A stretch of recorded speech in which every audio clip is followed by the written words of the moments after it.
సిద్ధిదాత్రీదేవి దుర్గామాత యొక్క 9వ శక్తి స్వరూపము సిద్ధిదాత్రి. ఈ దేవి సర్వసిద్ధులను ప్రసాదిస్తుంది.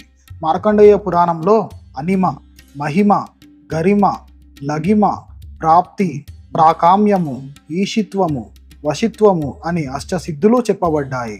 శ్రీకృష్ణుని జనన కథ అయిన బ్రహ్మ వైవర్త పురాణంలో సిద్ధులను 18 వర్గాలుగా వర్ణించారు.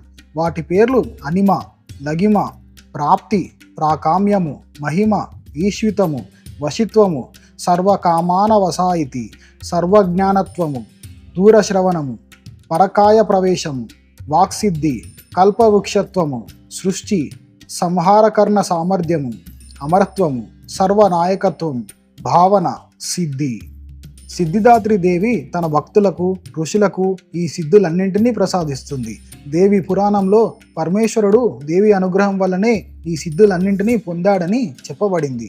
ఈ దేవి కమలంపై కూర్చొని ఉంటుంది. ఈ దేవి కుడివైపున ఒక చేతిలో చక్రము, మరొక చేతిలో గదను ధరించి ఉంటుంది.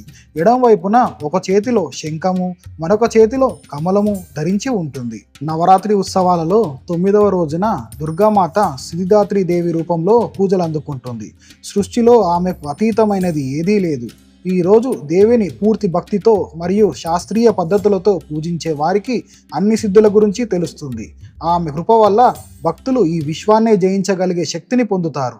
ఈ దేవిని ఆరాధించే వారికి ఈ దేవి కృప ప్రభావం వల్ల అంతులేని బాధ మరియు సంసార చక్రం నుండి విముక్తులవుతారు.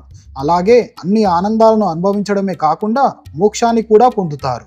సిద్ధ గంధర్వ యక్షాదయం అసురైరమరైరపి సేవ్యమానా సదా భూయాత్ సిద్ధిదా సిద్ధిదాయిని.